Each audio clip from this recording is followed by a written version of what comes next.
adorar a Deus, dá 3 glórias a Deus bem alto. Para. Esse glória a Deus parece que você não tomou café. E se não tomou e está em jejum, glória a Deus, isso é ótimo, devemos fazer. Mas eu acho que você pode dar um glória a Deus com mais ênfase ao nosso Deus. Amém? 1, 2, 3. E agora aplauda ao Senhor, o único digno de receber a honra, a glória, o louvor, o poder e a exaltação. Amém? E aí, com máscara ou sem máscara, você vai sair do seu lugar agora e vai cumprimentar pelo menos 5 pessoas, dizer para ela: a paz do Senhor, bom dia, seja bem-vindo. Diga: Deus te abençoe. Vá, expresse o amor de Deus para essa pessoa. Seja o instrumento de Deus para abençoar. Olha, tem gente nova na igreja e você não foi nem lá ainda. A Laíde está ali esperando o seu abraço. Aí, essa jovem aqui, vai lá dar um abraço nela. Diga: seja bem-vinda.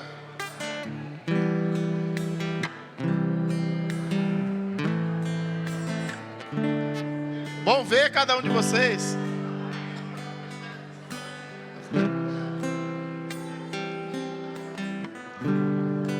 Eu falei e ninguém ouviu. Eu disse: ó, tem uma pessoa aqui que eu pelo menos vi hoje, a Laíde, ó, que Luana está abraçando ali. Abrace ela. Diga: seja bem-vinda a essa comunidade. Vocês estão com vergonha.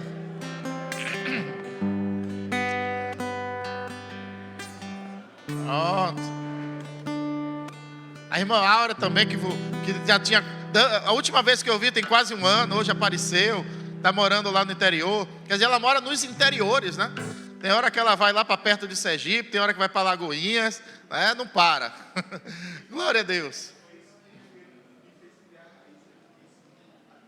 Justamente. Muito bem. Que bom que vocês vieram, que bom que o Senhor te trouxe aqui. Tá? Eu tenho certeza disso, que é Deus que nos traz.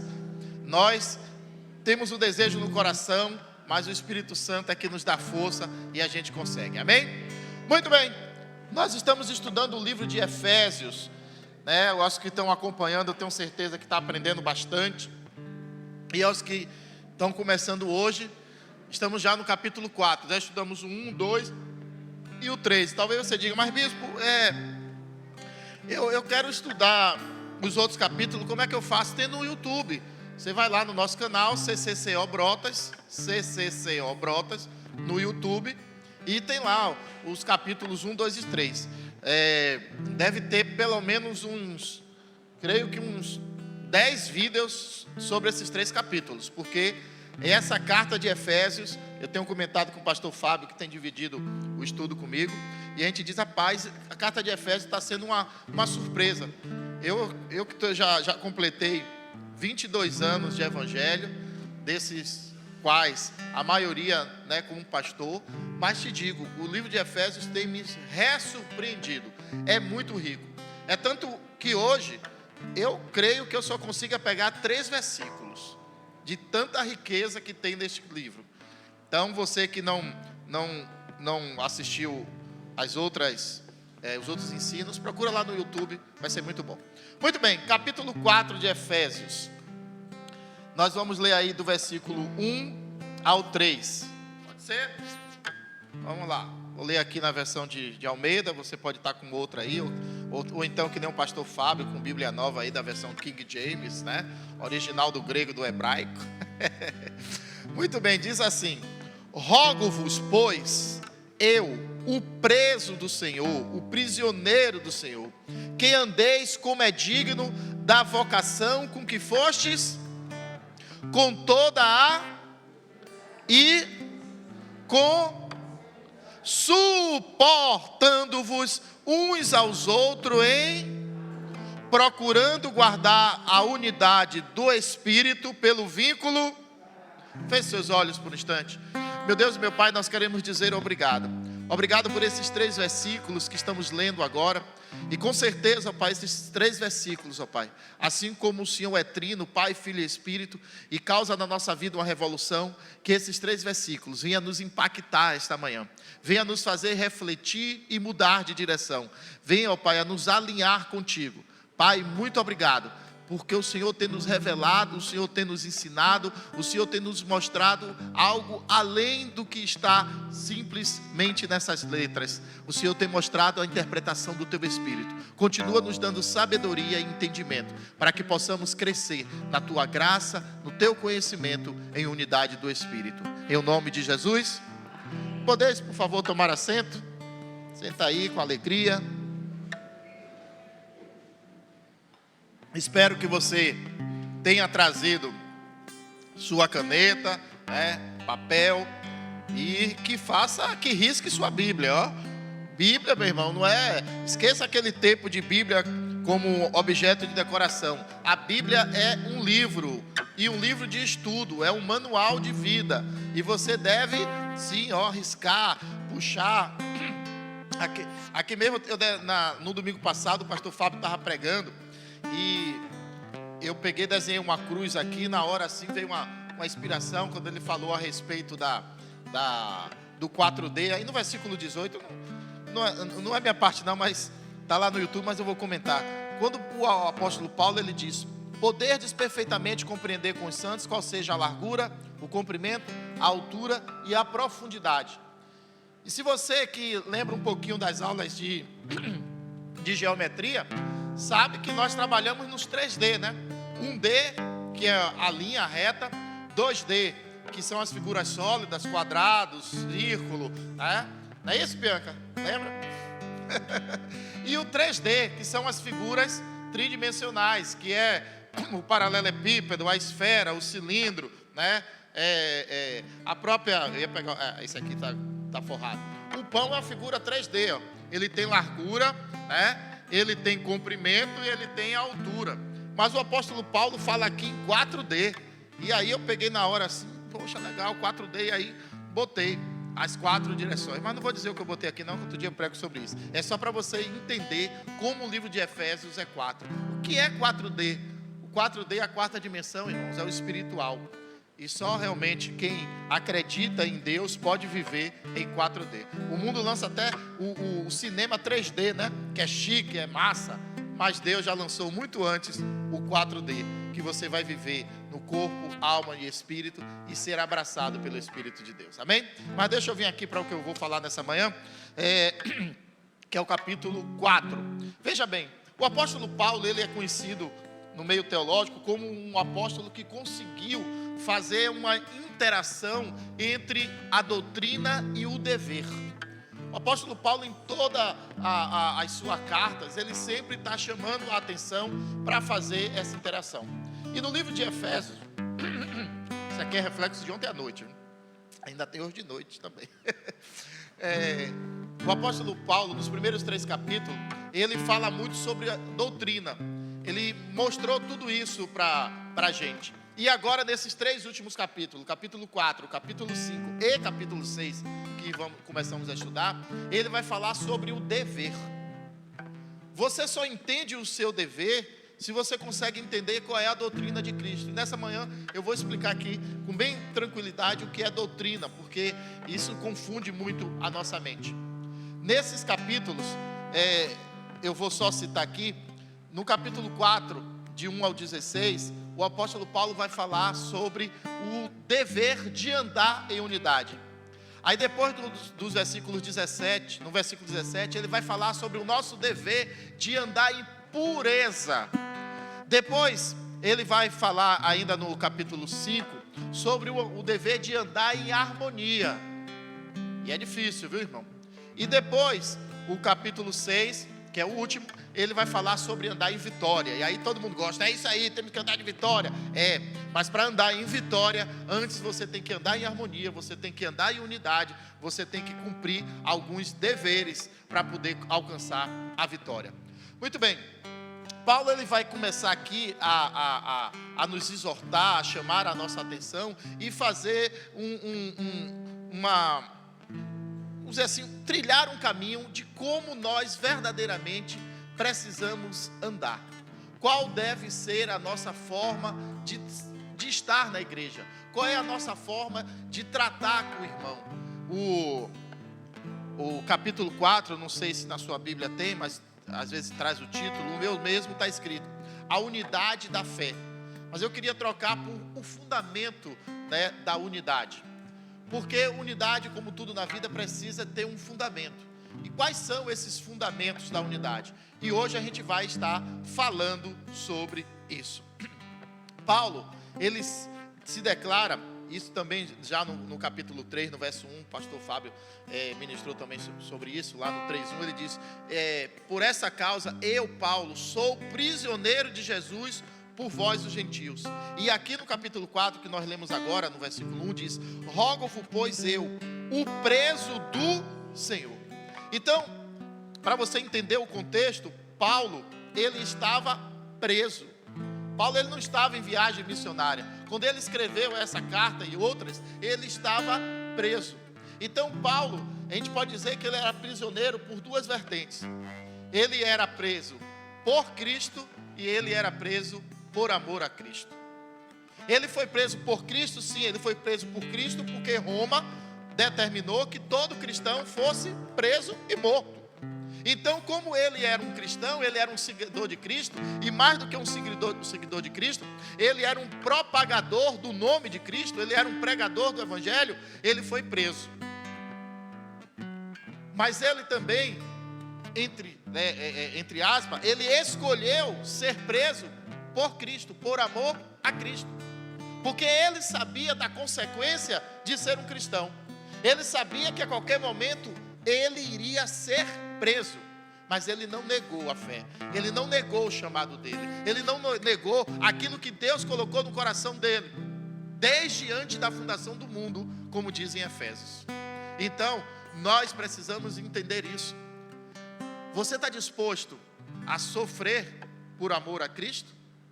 E em Cristo? Porque é muito fácil dizer, eu sou cristão, mas na hora que a gente começa a receber perseguição na família, que a gente começa a receber perseguição no trabalho, que a gente começa a receber pressão de todos os lados, já vai para a igreja, todo domingo é igreja, todo dia é igreja, você agora é beata, você agora lê Bíblia, para que ler Bíblia? Começa a receber essa pressão, muitos de nós fazemos o quê? Nos escondemos, viramos crentes do serviço secreto, ou então nem crentes mais. E aí quando a gente entra em contato, não, bispo, eu estou bem, eu estou firme, eu estou lendo a Bíblia, eu estou orando, sim. Mas a gente sabe que ser cristão, irmão, tem implicações. Aquele evangelho que diz, não, Cristo é só vitória, é só vitória, é só vitória. Maravilha, mas a vida não é assim. Graças a Deus nós estamos num tempo maravilhoso, estamos num país que, apesar de toda a situação econômica, política e principalmente ética, está terrível, mas nós vivemos num país laico, vivemos num país livre, onde você pode sair aqui com sua Bíblia debaixo do braço e ir daqui para a sua casa dizendo, Jesus é lindo, Jesus é maravilhoso, né? Oh glória, Jesus é bom, e a polícia não vai te parar e prender. E até o ladrão, se vier para te roubar, vai dizer, peraí, esse daí não vou não, esse daí é crente. Está entendendo? Mas Paulo sabia do que iria acontecer com ele. E mais do que ser preso, ele sabia que ele seria degolado, que ele teria o pescoço arrancado. Mas ele não desistiu. E ele diz, eu, Paulo do Senhor. E a gente pode dizer de uma maneira que talvez você até não concorde, mas eu afirmo, a prisão de Paulo foi uma bênção. O que seria da igreja de Cristo se Paulo não tivesse sido preso? A gente não teria boa parte desse Novo Testamento. A gente não teria essa carta de Efésios maravilhosa. A gente não teria a carta de Filipenses. Irmãos, a prisão de Paulo foi uma bênção. Glória a Deus, Senhor, porque prendeu a Paulo. Então você diz, poxa, bispo, mas como é que você vai agradecer pela morte do outro? Mas o próprio apóstolo declarou isso, que o viver é Cristo e o morrer, ele sabia que ele estava no lucro. Então, ele estava ciente disso. E nós precisamos também estar cientes que a nossa fé acarreta também um preço. Esse preço já foi pago, mas nós precisamos tomar posse desse preço e mostrar o recibo de que já foi pago por mundo. Quem diz, Jesus já pagou, mas você tem um recibo? Eu estava mesmo lembrando disso, porque eu tenho um aplicativo, né, no celular do Detran, e O meu veículo eu paguei no início do ano, em fevereiro, né? Peguei logo aquela opção que estava lá de 20% de desconto, paguei logo. Mas até hoje, estamos no mês de junho, e não aparece a quitação total, porque tem o licenciamento e IPVA, ou sei lá, um desses dois. Então só está aparecendo um. Aí o que foi que eu fiz? Entrei no site do banco, peguei lá a segunda via, imprimi, deixo no carro. Eu acho que só está aparecendo o licenciamento, IPVA que não está, imprimir, porque eu disse, caso eu tenha uma blitz, né, e a 7 me pare, ou a polícia militar me pare, né, e vai dizer, não, aqui consta que você não pagou, eu vou dizer, aqui está o recibo. Eu tomei posse aqui, ó, aqui meu recibo, eu já paguei. Aí pode não estar atualizado, mas eu já paguei, está aqui. Então, queridos, a mesma coisa, Jesus já pagou o preço da nossa vitória lá na cruz, mas a gente precisa andar com recibo, e muitas das vezes a gente tem vergonha de mostrar o recibo. Nós estamos num país onde dar carteirada é uma coisa maravilhosa. O pessoal gosta de dar carteirada em tudo. Tem até uns pastores que compram uma carteira, né, pastor? Lembra? Com um brasão, né? Aí bota até um brasão aqui, bota a lapela, autoridade eclesiástica. Isso nem existe na Constituição. E sai por aí, dá carteirada. Mas muitos não têm a verdadeira carteirada, que é dizer, eu sou de Cristo. Como o apóstolo Paulo diz, eu sou prisioneiro de Cristo, eu sou servo de Cristo. Você tem declarado no seu trabalho, na sua escola, na sua família, as pessoas sabem que você realmente é cristão? Então, Paulo, ele faz isso, ele evangelizou ali na prisão. Muitos guardas romanos, guarda de Nero, que ele estava em Roma, eles ouviram o evangelho através da boca de Paulo. Então Paulo foi preso, sim, mas ele foi preso por amor e consciente do que estava fazendo. Mas Paulo aqui, ele começa fazendo um clamor. Veja qual é a primeira palavra que está aí. Rogo-vos. Alguém tem uma versão diferente, um sinônimo aí de rogo-vos? Suplico. Pronto, então só essas duas versões, né? Rogo-vos, suplico. O que é que o apóstolo Paulo estava querendo dizer para mim e para você?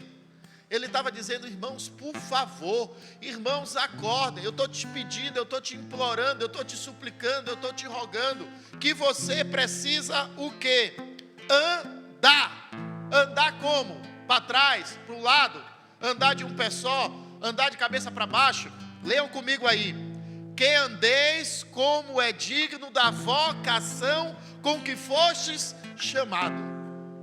Paulo está dizendo, olha, cada um de vocês tem um chamado, cada um de vocês tem uma vocação, cada um de vocês tem um propósito aqui na terra, e vocês precisam andar sobre este chamado, vocês precisam andar seguindo este direcionamento dado pelo Espírito. E muitas das vezes a gente escorrega um pouquinho para a direita, escorrega um pouquinho para a esquerda. Alguns ainda estão naquela mentalidade, não, quem tem chamado é o pastor Davi, porque ele é pastor. Quem tem chamado é o pastor Fábio, porque ele é pastor. Não, irmão, não existe só chamado pastoral, não. Deleta isso da sua mente. Deleta isso. O chamado para cada um de nós é o chamado individual. O que Deus te chamou? Deus te chamou para ser um adorador. E como está escrito no original, em indo pelo caminho, pregue o evangelho a toda criatura. Então, primeira coisa, eu sou adorador. Para ser adorador eu preciso ser pastor? Não.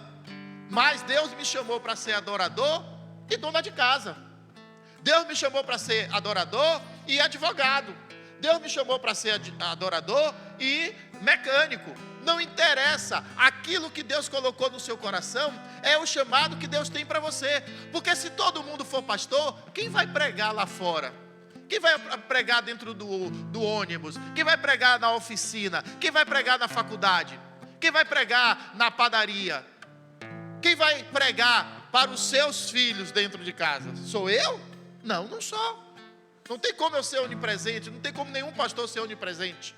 Então é você que vai pregando, em indo pelo caminho você vai pregando. Então o que o apóstolo Paulo está dizendo é, gente, pelo amor de Deus, é como se o apóstolo Paulo estivesse botando a mão na cabeça assim, pelo amor de Deus, cumpra seu chamado. Porque muitos estão se desviando. Você vem para a igreja para receber o ensinamento, para receber o preparo, para ser equipado. Em uma das palavras do original grego, diz que a igreja é aquela que equipa Equipa, ou seja, quando um soldado está indo para uma missão, ele vai se equipar. Se é um soldado urbano, ele vai botar o colete à prova de bala, vai botar, né, aqui o coldre, a sua arma, né, vai colocar o seu rádio aqui e tudo mais. Se ele vai para uma guerra na selva, ele vai botar um cantil com água, ele vai botar um pacote de ração aqui, de comida, né, que chama de ração, para poder suportar a trilha, vai botar um sapato especial. Então, qual o seu equipamento? O seu equipamento é a palavra de Deus, o seu equipamento é o amor, o seu equipamento é a bondade, a humildade que a gente vai falar já já. Então aqui na igreja você recebe esses equipamentos, mas é lá fora que você cumpre a sua missão. É lá na sua rua, é lá na sua loja, é lá no seu trabalho, é lá que você cumpre a missão. E o apóstolo Paulo está pedindo isso. A gente poderia ficar aqui a manhã toda falando só sobre isso. Rogo-vos, pois, irmãos, que cumpra o seu chamado. Querido, nós precisamos cumprir nosso chamado. E aí fica já essa reflexão nessa manhã. Será que você pode dizer: eu estou realmente cumprindo o meu chamado?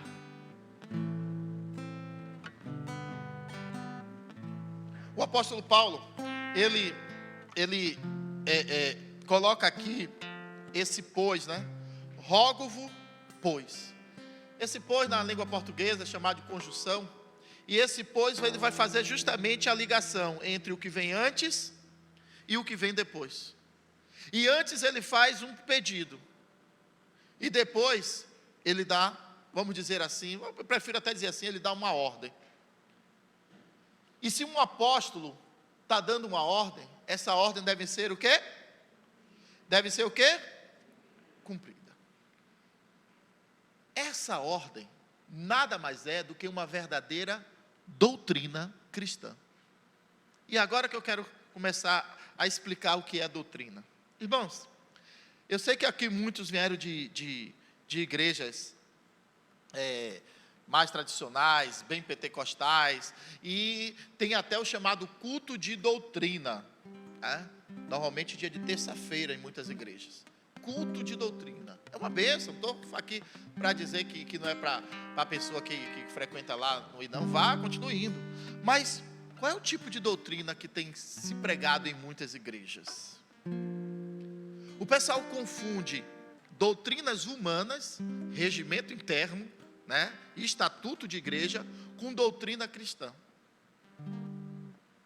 A pessoa ir para um culto chamado culto de doutrina, onde vai estar lá um sujeito, né, chamado pastor, e dizendo: você, mulher, não pode cortar o cabelo, porque na Bíblia está escrito. E aí pega uma doutrina bíblica fora do contexto, que o apóstolo Paulo não está dizendo que mulher não podia cortar cabelo. Não é isso, tá? Outro dia aqui, eu já expliquei algumas vezes, outro dia eu entro nesse detalhe. Mas pega isso e vai colocar o que um homem acha. O homem acha que a mulher tem que ter o tempo todo o cabelão aqui. Eu acho lindo o cabelo grande. Minha esposa não tem cabelão, mas ela sempre mantém aqui porque ela sabe que eu gosto, né? Mas se um dia ela resolver cortar curto, glória a Deus por isso. Vai continuar linda do mesmo jeito. Mas em momento algum está dizendo que a mulher não pode cortar o cabelo. Um culto de doutrina e o pastor chega: mulher que usa calça está pecando. Onde que está escrito isso? Não, porque a Bíblia diz que a mulher não pode se vestir como homem.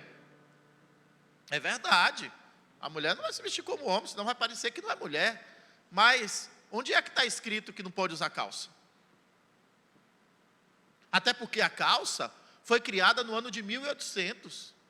Quer dizer, a calça jeans, perdão. A calça jeans foi criada no ano de 1800.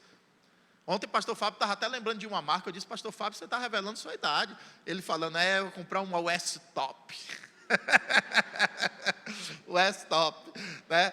Então calça, meu irmão, não é roupa de homem, só de homem, não.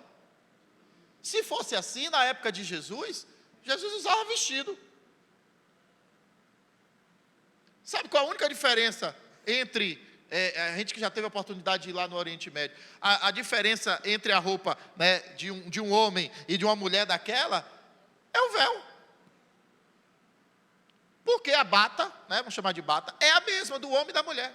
Então essas doutrinas que, por exemplo, não vou citar o nome, mas um grande pastor aí, até faleceu tem acho que 1 ano ou 2, né, fundador de uma grande igreja aqui no Brasil e no mundo, ele pregava na doutrina que não pode ter televisão. Televisão é um portal do diabo. Televisão é por onde o diabo entra na sua casa. Aí, detalhe. Descobriram que na casa dele tinha televisão em todos os cômodos. Foi um escândalo na época. Tá? Quem sabe quem foi, glória a Deus. Quem não sabe, não fique curioso não, que não, o objetivo não é se preocupar com isso não. Mas é para mostrar que essas doutrinas de homem não levam a gente a lugar nenhum. O que o apóstolo Paulo está pregando aqui é doutrina de Cristo. Diga assim comigo: doutrina é a explanação do que Cristo fez por nós. Então estudar doutrina é estudar o que Cristo fez por nós. Pronto. A melhor definição de doutrina é essa. Doutrina é o estudo das coisas que Deus fez por nós, que vai ser diferente de doutrinação. Por exemplo, os partidos políticos, tanto de direita quanto de esquerda, têm sua doutrinação política. Tem um partido que vai dizer não, porque esse daqui é o melhor, o outro vai dizer não, porque esse daqui é o melhor, e vai doutrinar. E as pessoas que não têm Cristo verdadeiramente no coração, né, vão daqui a pouco achar que A é o mito, B é o salvador da pátria. Não, irmãos. Nós temos que estudar doutrina. E doutrina é o que Cristo fez por nós. E o que é que Cristo fez por nós? Aí a gente pode começar a falar coisas, inúmeras coisas, através da Bíblia. E o apóstolo Paulo está chamando a mim e a você para estudarmos as doutrinas bíblicas. Surgiu no século XVI um movimento chamado pietista. Diga comigo, pietismo. Então, o pietismo, né, gerou os pietistas. E que movimento era esse? Esse movimento inicialmente foi um movimento dentro da igreja luterana contra a igreja luterana. Um movimento que, em tese, inicialmente você olhando, foi um bom movimento, tinha boas propostas. E qual era a proposta desse movimento pietista? O movimento era: chega de doutrinas, nós precisamos viver experiências reais com Cristo. Concorda? Em parte. Não é que chega de doutrina. O problema é que as doutrinas que estavam sendo ensinadas, muitas delas eram doutrinas religiosas, eram doutrinas de homens, eram dogmas. E aí gerou essa revolta. Mas o problema são os extremos. E nós devemos pedir todo dia sabedoria a Deus para andar no equilíbrio. E o que é que aconteceu?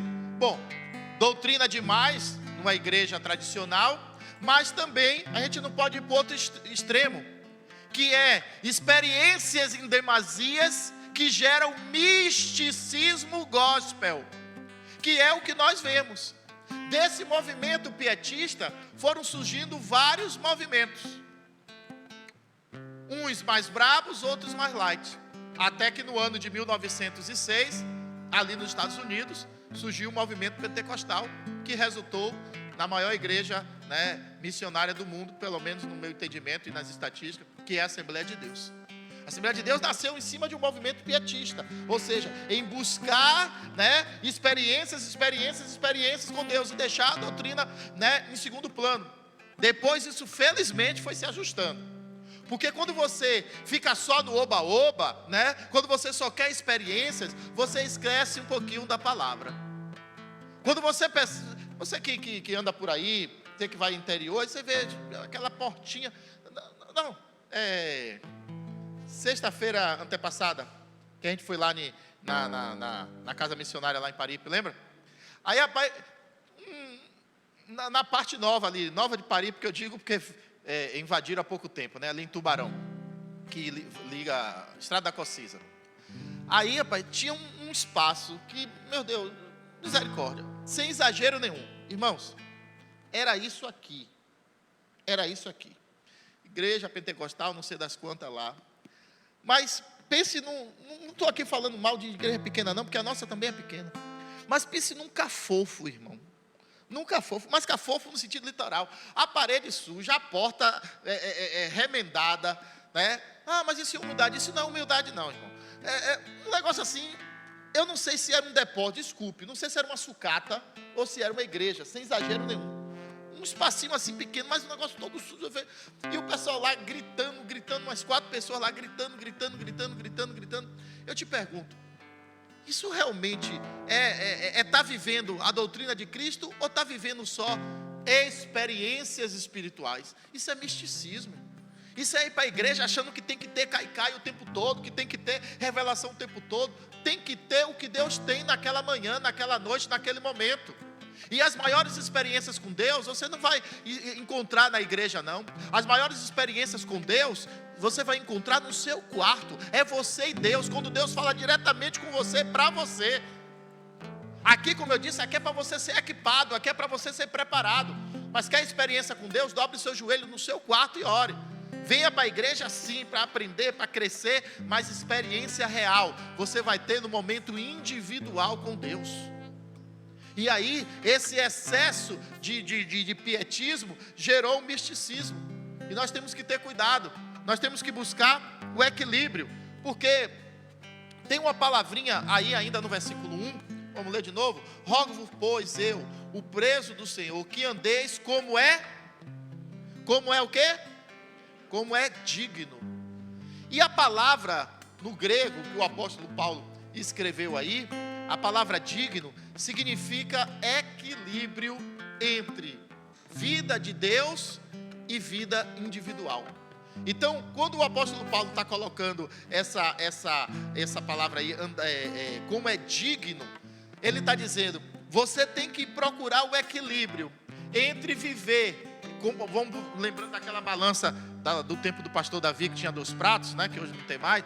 De um lado, você vai pesar qual é a doutrina de Deus, qual é o formato de Deus, qual é a santidade de Deus.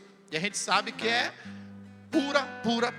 E do outro lado você vai botar como está a minha vida, como eu estou vivendo, como é que está a minha santidade, como é que está a minha obediência, porque Jesus foi obediente até a morte de cruz. E eu estou sendo obediente à palavra do Senhor, eu estou sendo obediente às autoridades constituídas. E aí você vai colocando e vai percebendo. Se a sua balança não estiver buscando o equilíbrio, quer dizer que você não tem dignidade. E você entende esse sentido do grego? Por exemplo, no social aqui. Ah, aquela pessoa, coitada, não tem dignidade. Vamos dar dignidade a ela, vamos dar uma casa própria, vamos dar um trabalho. Não é isso? Dar dignidade a uma pessoa? É ou não é? Então a dignidade é trazer o equilíbrio. O que aquela pessoa precisa de um mínimo para viver? Ela precisa de uma casa, ela precisa disso. E você como cristão, você como alguém que está cumprindo a sua vocação, como é que está esse equilíbrio? O que é que você precisa colocar nessa balança? Nunca a gente vai passar, né? Deus, óbvio. Mas Deus quer que nós sejamos imitadores dele. O apóstolo Paulo também diz, sede meus imitadores como eu sou. Então o que é que eu preciso colocar nessa balança aqui para me aproximar mais de Deus? Isso é ser digno. É andar em equilíbrio, é andar em santidade. Pronto. E agora, finalizada essa parte introdutória, e hoje tem ceia, por isso que eu disse que talvez eu consiga pregar os 3 versículos. Terminada essa parte introdutória, nós vamos agora entrar aqui em alguns pontos que nós precisamos ter para equilibrar essa balança. Alguns pontos que nós precisamos viver para sermos dignos. Não é digno de honra, mas é digno de ser salvo. Porque a gente sabe, meu irmão, que a dignidade nesse sentido, a salvação, ninguém consegue ser. Mas a gente consegue, através de Cristo, obter a salvação. Porque ele olha e diz, não, está se esforçando, está fazendo o máximo, está lutando contra a carne, está lutando contra tudo e contra todos para servir a mim, para fazer a minha vontade. Então eu vou dar o que ele precisa, eu vou dar a ele dignidade. E dignidade para Deus é o homem ser a sua imagem e semelhança. Está entendendo? Dê uma glória a Deus. Muito bem, então vamos lá. Diga comigo, unidade e não uniformidade. Você consegue entender a diferença entre unidade e uniformidade? O que a Bíblia prega é a unidade. O que igreja, muitas das vezes, prega é uniformidade. E nós não precisamos ser uniformes. Nós precisamos ser unidos. Nós precisamos estar num sentimento de que a unidade, ela vem de dentro para fora. Porque o modelo que Jesus Cristo deixou, o modelo que o Pai deixou, desde Gênesis, é um só. Você vai olhar para Deus e você vai dizer: eu preciso ser como meu Pai. Ou seja, o modelo do exemplo e o modelo do que eu quero imitar, do que eu quero ser. Então, eu quero ser como Jesus. Como é que Jesus era? Jesus era humilde, Jesus era manso, Jesus era longânimo. Então, esse é o meu alvo. É de dentro para fora. É eu que quero ser como Jesus. Eu quero deixar o pecado. Eu quero deixar a mentira. Eu quero deixar o vício. Eu quero deixar a prostituição. Eu quero deixar a pornografia. Eu quero deixar isso, deixar aquilo, tudo aquilo. Eu quero deixar porque eu quero ser igual. Mas a uniformidade, ela é uma pressão exterior. Ela vem de fora para dentro. E aí ela diz: não, aqui na igreja todas as mulheres têm que usar véu. Aqui na igreja todas as mulheres só podem usar calça não, saia, e até o tornozelo.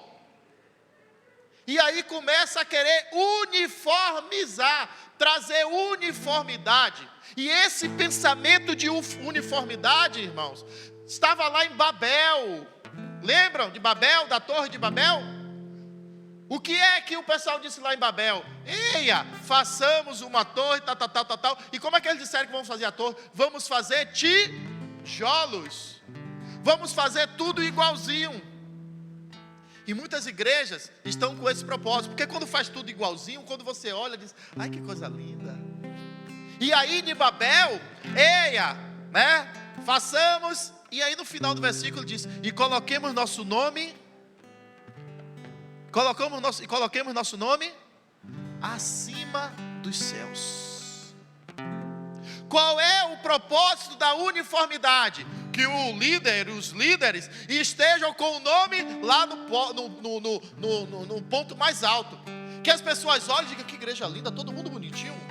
Todo mundo de coque, todo mundo de fardinha, de gravatinha, todo mundo igual, né? Essa igreja, coisa linda, parabéns pastor A, parabéns apóstolo B, parabéns bispo C. Isso é o pensamento de Babel. O pensamento bíblico, o pensamento da doutrina de Cristo, o pensamento ensinado pelo apóstolo Paulo é de dentro para fora.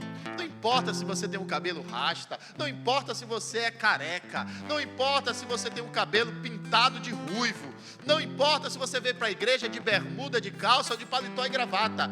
Pode vir do jeito que for. Agora, aí de dentro para fora, você está tendo humildade, você está tendo piedade, você está tendo mansidão, longanimidade, você está sendo amoroso, você está abrindo mão de seus direitos para abençoar alguém. É essa a marca do crente.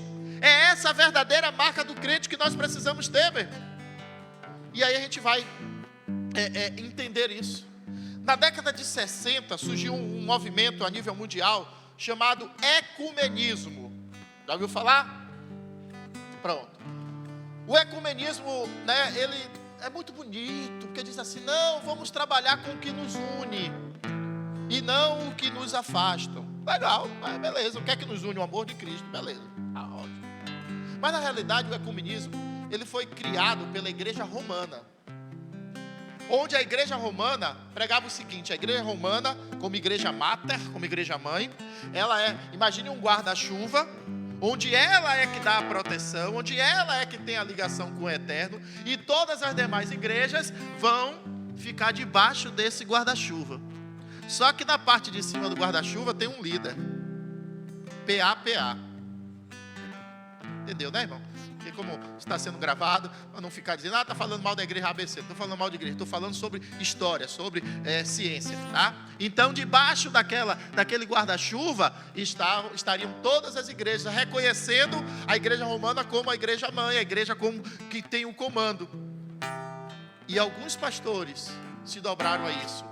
Alguns ialorixás se dobraram a isso. Alguns reverendos se dobraram a isso. Alguns médiuns espíritas se dobraram a isso. Várias religiões se dobraram a isso na década de 60. Mas o apóstolo Paulo não está falando de um só, de um ecumenismo. Ele está falando de um só Deus, como a gente vai ver depois, de um só amor, papapá. Mas ele não está falando de ecumenismo. Porque o ecumenismo diz assim, não, eu acredito em Deus, todos os caminhos levam a Deus. A gente só está subindo por uma montanha diferente. Não, não é isso. O que está falando é a unidade. E a unidade, diga comigo, a unidade tem uma marca chamada selo da promessa. Entendeu? Você tem um selo da promessa? O selo não é dado por uma igreja. O selo é dado pelo Espírito Santo de Deus. Quando você se converte, a Bíblia diz que o Espírito Santo automaticamente vem sobre você. E quando você recebe o Espírito Santo, pá! É meu, e o diabo não toca. Porque quem é do Senhor, quem é ungido do Senhor, o diabo não toca. E ungido não é só pastor não, é todo e qualquer servo e serva que reconhece a Deus como o único e suficiente Salvador na pessoa de Jesus. Está entendendo, igreja? Então é dessa forma. Então a unidade não importa se o irmão é adventista, não importa se o irmão é presbiteriano, não importa se o irmão não é de igreja nenhuma, é daqueles que se reúnem em casa. Glória a Deus. Não importa se é do MDA, se é do G12, do M12, não importa, irmão. Ele verdadeiramente tem um selo da promessa. Pronto, estamos unidos em Cristo Jesus. E quem reconhece o selo da promessa é só o Espírito Santo. Porque o Senhor Jesus diz, convém que o joio cresça no meio do trigo. Mas naquele dia, ele vai fazer a separação entre o joio e o trigo. O trigo ele vai botar à direita. E o joio ele vai botar à esquerda e dizer, olha, só serve para ser queimado. E queimado onde? No inferno. Muito bem. Então nós precisamos ter unidade e não uniformidade. A unidade ela cresce de dentro para fora. A unidade ela é orgânica. E isso é algo que é difícil você compreender, meu irmão. Principalmente se você for um líder. Porque você olha e vê assim, poxa, nós estamos pregando o Evangelho, buscando pelo menos pregar o Evangelho genuíno. E parece que a igreja não cresce. Parece que a igreja está estagnada. É porque a igreja primeiro está se tornando unida. Para quando vier os partidarismos, como aconteceu conosco aqui no último ano, não está causando tantos males como causou. Porque na unidade nós nos tornamos um em Cristo. Está entendendo, igreja? Está entendendo, igreja? Então o crescimento é orgânico. O crescimento é no tempo de Deus. Para você entender isso, já expliquei isso várias vezes, mas vou te dar um exemplo. Uma galinha de quintal demora quanto tempo para você poder matar e comer? Marão, nosso homem aqui, pastor Davi também. 3 meses, né, pastor? Para tá boa, para cair na faca. Aqui, Mário está dizendo no mínimo 3, 4 meses, tá? Uma galinha de quintal. Mas você sabe quando aquela galinha, vou fazer propaganda aqui de graça, Seara, né, Perdigão, Sadia, que a gente vai aqui do mercadinho e compra. Você sabe quantos dias ela está pronta para ser comida? De 20 a 30 dias, em média 22 dias. É o que a gente come, 22 dias. Hormônio puro. Muitas igrejas estão assim, ó, inchada. Parecendo, né, o Chester. A cabeça é pequenininha, o peito desse tamanho, né? Cheia, todo mundo, né? Aquela agonia, e cai, levanta, e bebe, não sei o quê.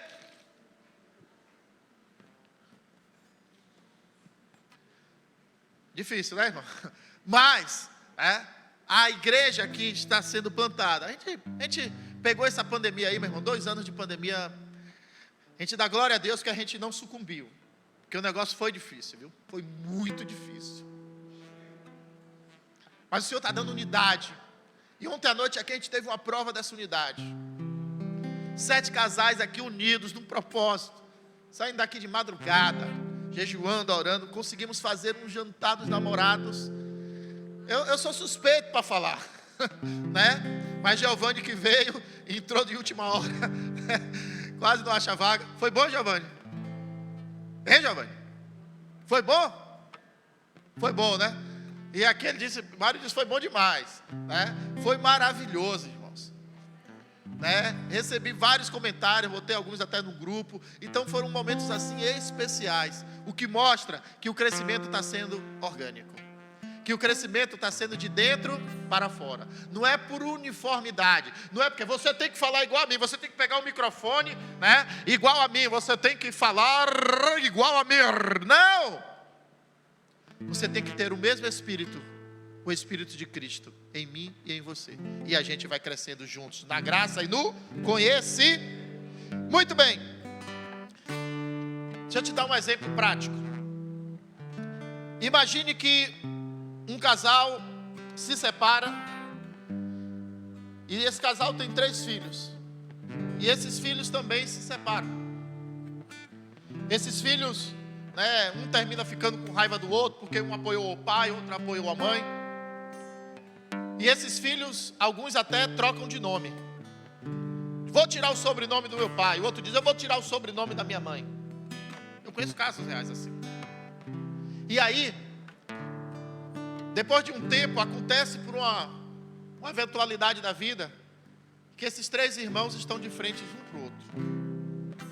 Eu pergunto para vocês, eles deixaram de ser irmãos?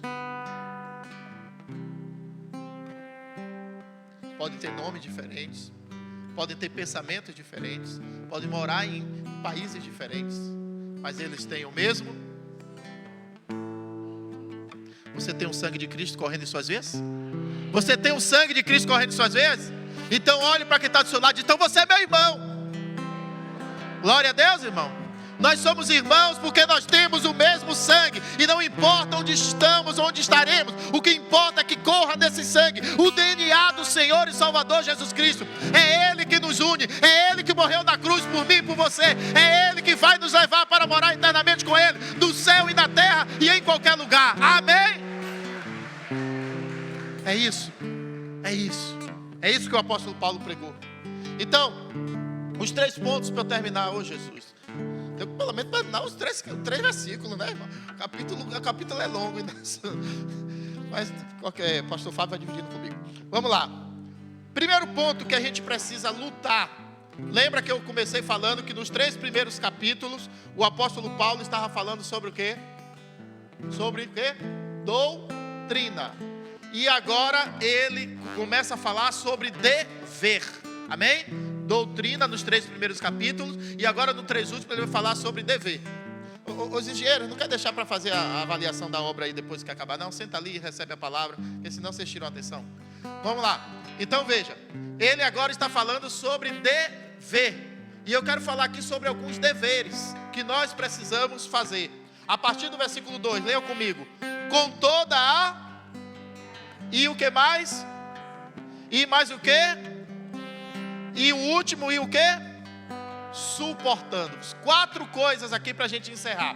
A primeira coisa que o apóstolo Paulo está falando é de humildade.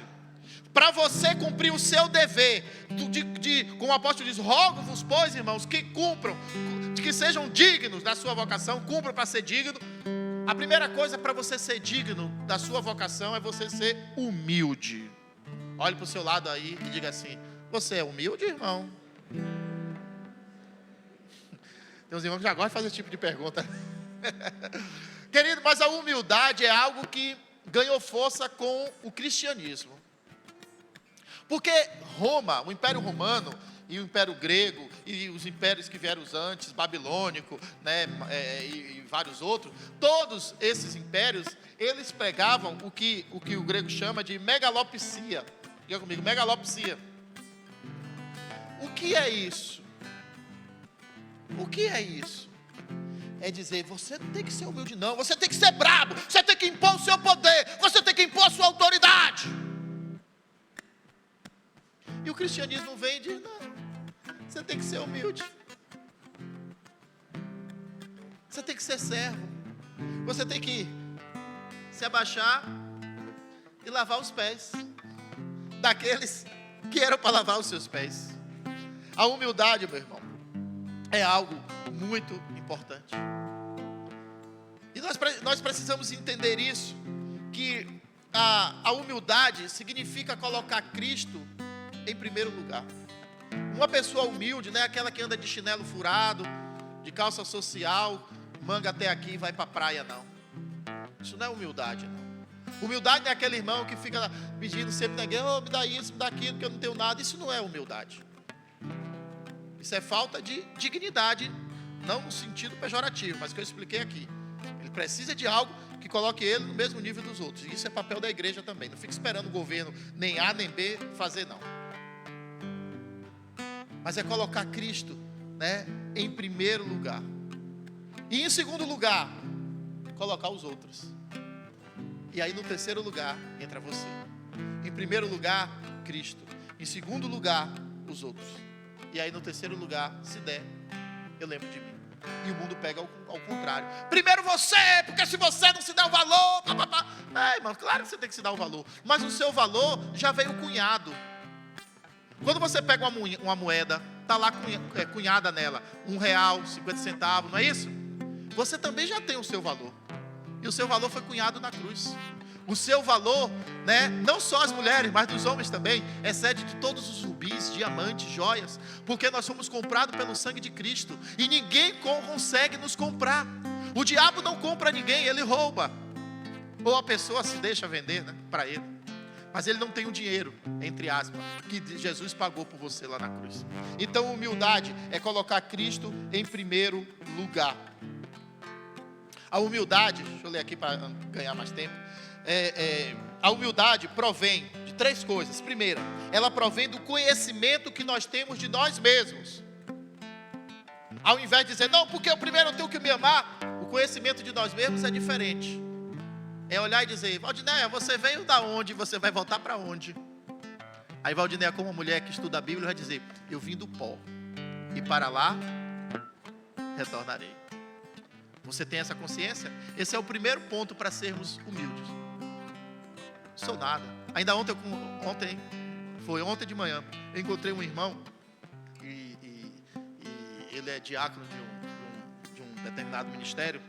E aí eu conversando com ele e tal, não sei o que, vai conversar bem. Eu digo, rapaz, a gente precisa entender que qualquer líder, quando senta no vaso branco, sai da mesma cor e fedendo. Acabou. Não existe mega líder, não existe grande líder. Existe um líder que é Jesus Cristo.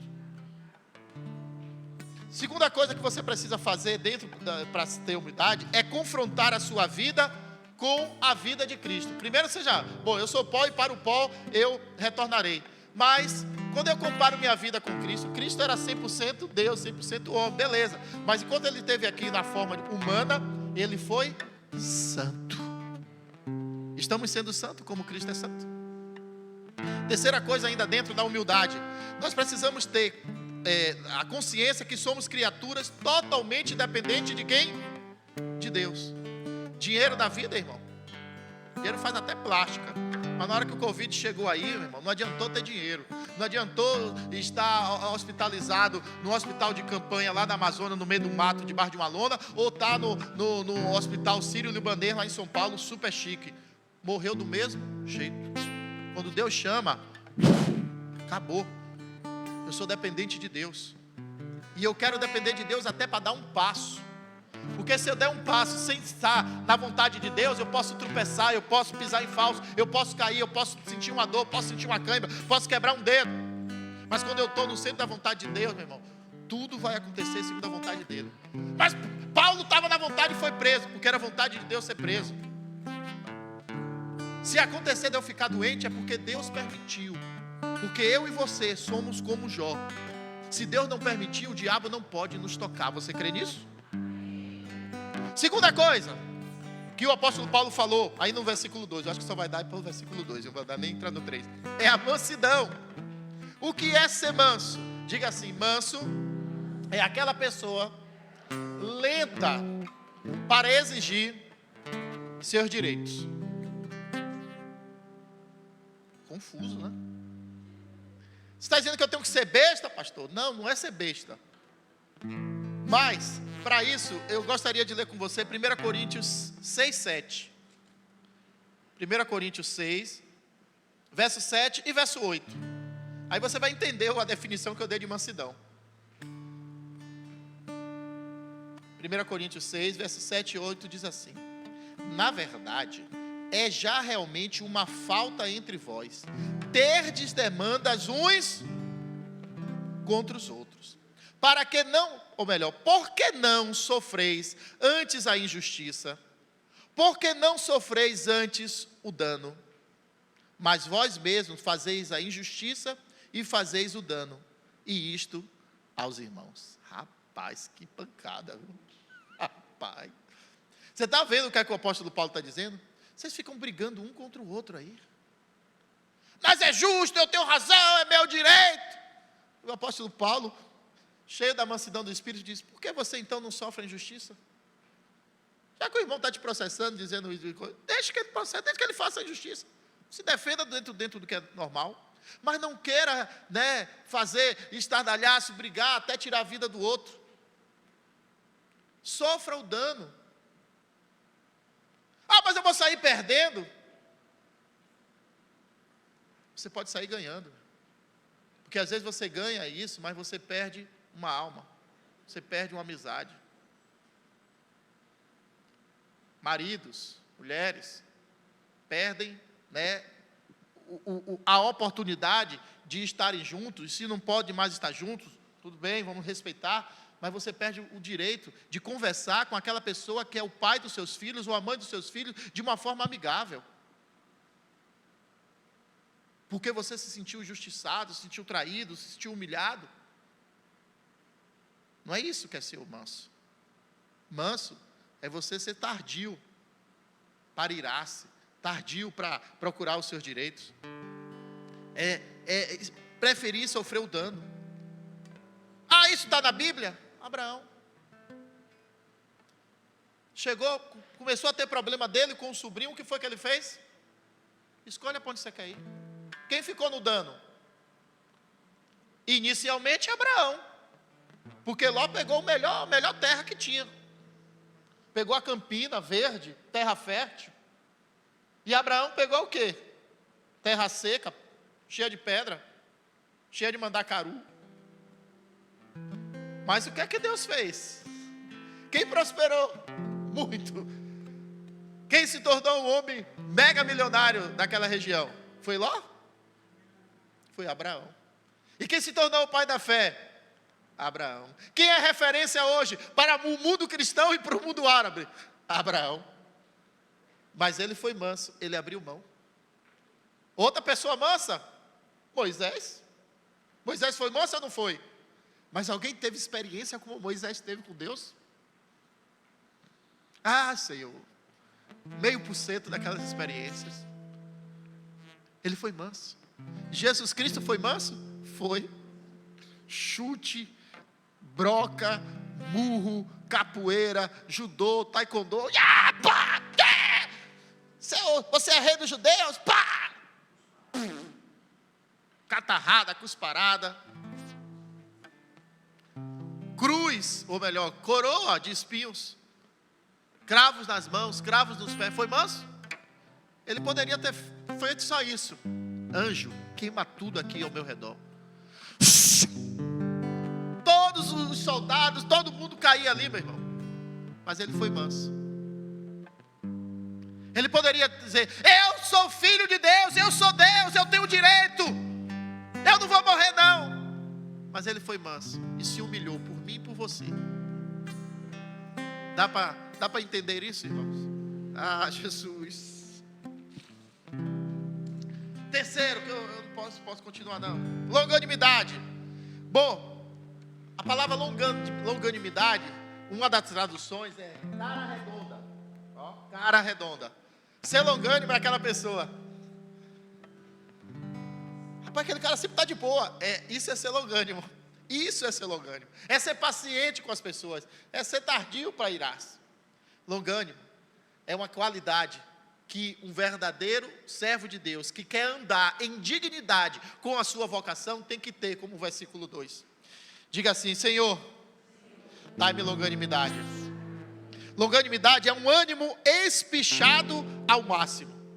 Crisóstomo, que foi um dos pais da igreja, ele disse que longanimidade é o espírito que tem o poder de vingar-se, mas nunca o faz. Ele está falando de Jesus. Jesus poderia se vingar da humanidade, não poderia? Esses miseráveis, fui para lá ajudar eles, ainda me mataram, me humilharam, vou queimar tudo. Mas ele não fez isso. Quarto e último, para a gente poder ir para a parte da ceia, das ofertas e dos avisos. O apóstolo Paulo termina: o amor que tudo suporta. Que amor é esse? Hein, Mário? Isso é até uma música, né? Que amor é esse? O amor que tudo suporta. Só que a palavra suportar aqui não é aquela que muitas das vezes a gente usa assim: eu estou suportando a irmã Ana, eu não estou suportando mais. Não é suportar nesse sentido. É o suportar no sentido de apoio, de escada. É o suportar no sentido de dar a mão e dizer: não, meu irmão, você não vai cair, você não vai cair, você não vai esfriar não, você não vai desistir da sua fé não, você não vai deixar de estar aqui conosco não, segura aqui, venha.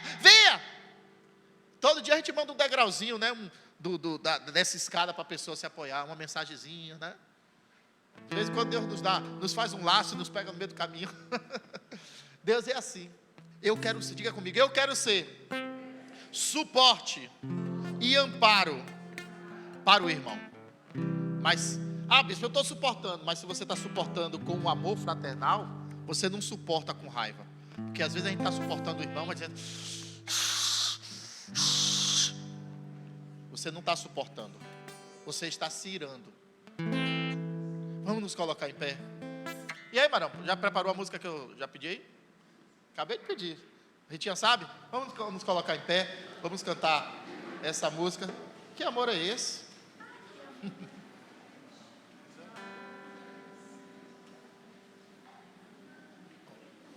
Lembrou aí das notas? Dó, ré, mi, fá, sol, lá, si?